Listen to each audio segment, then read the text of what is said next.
Is this week, and it sounds like we have some clarity on where the Eagles stand when it comes to their star wide receiver, A.J. Brown. According to our Adam Schefter, the Eagles are likely to trade A.J. Brown post June 1st to the New England Patriots. Here's Adam Schefter with more earlier today on Get Up.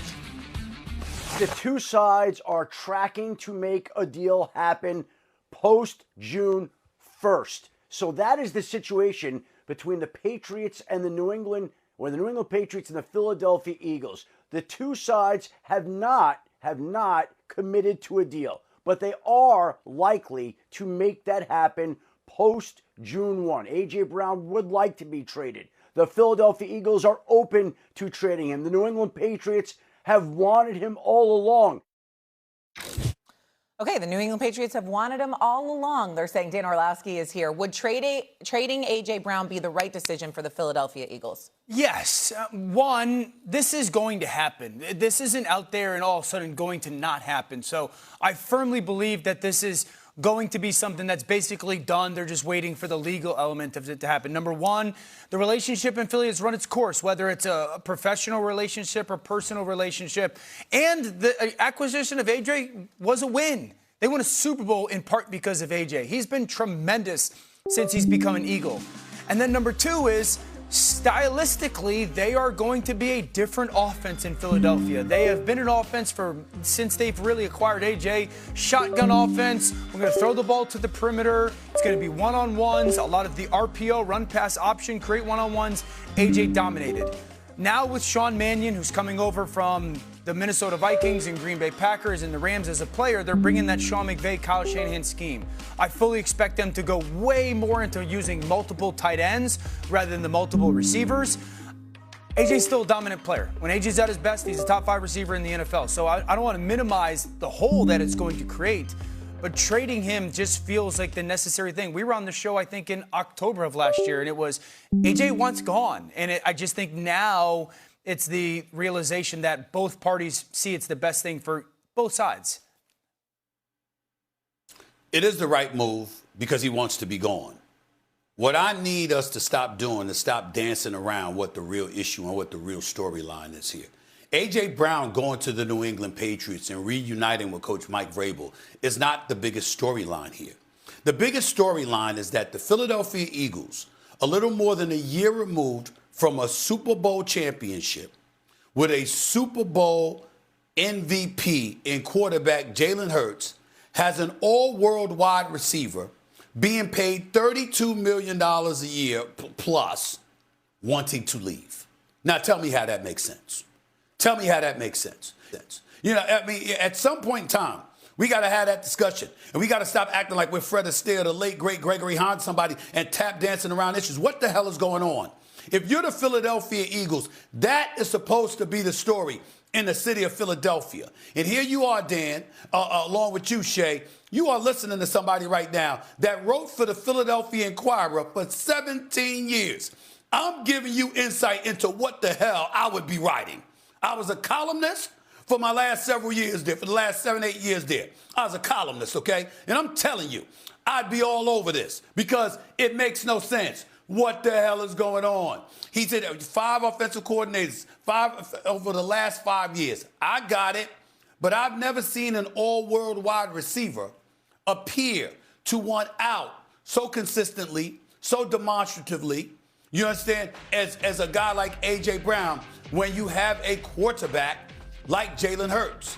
Ultimately, that has to come back to him. Show me, Dan Orlovsky, you know your history. You know your football backwards and forwards. Just tell me that. I would tell you that it's not all that different than the Stephon Diggs situation. You know, Steph was dominant in Minnesota. They didn't have the all-world quarterback. He goes to Buffalo, dominant, and that relationship seemed to run its course. Stop right there. Stop right there. Stop right there. You said 2 things. You said, number one, they didn't have an all-world quarterback. That was number one. Number two, if you remember, they were trying to big up Adam Thielen, and he got offended by that because he knew he was a number one.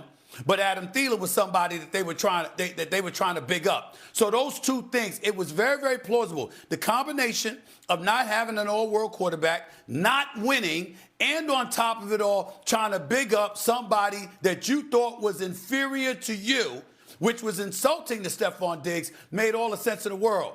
Ain't nobody trying to big up somebody over A.J. Brown. Yeah. Plus, he got his money. Plus, they won. They're Super Bowl champions. Yeah. And literally, within months of that, he wants out. I mean, come on now.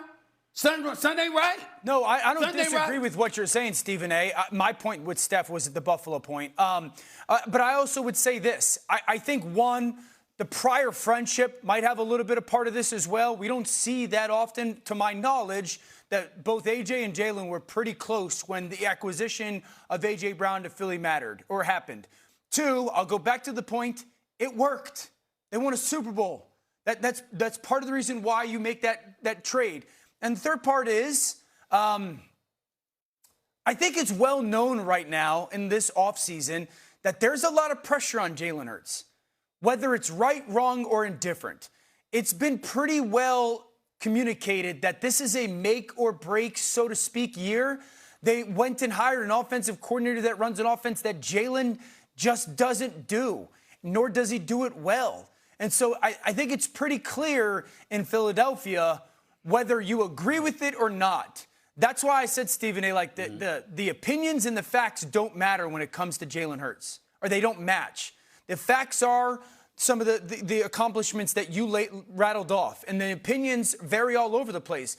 But I think, to be fair, everyone's kind of under the same thought process. This is an enormous year for Jalen Hurts, indifferent of all the accomplishments he has. Here's what I want to say about Jalen Hurts. Jalen Hurts is a winner. Jalen Hurts wins. Give credit where credit is due in that regard. But you can be a winner, but also not perceived as the greatest thrower of the football. And when it comes to a wide receiver, they want somebody that could fling that damn football. That's what they want. We all know this. And I'm not trying to sit up there and say that A.J. Brown and Jalen Hurts' relationship is salty. I don't know. I don't cover the team like that. I have no idea. What I'm saying is that if I'm an all-world receiver, we've won a Super Bowl championship, we're winning football games. I'm not trying to leave that situation if I'm an all-world receiver, and I believe I have an all-world quarterback. At some point in time, we have to, because I know there's going to be an abundance of people that want to come to the defense of Jalen Hurts, whether it's the Kimberly Martins or it's the Ryan Clarks, it's the Swagoos, whomever.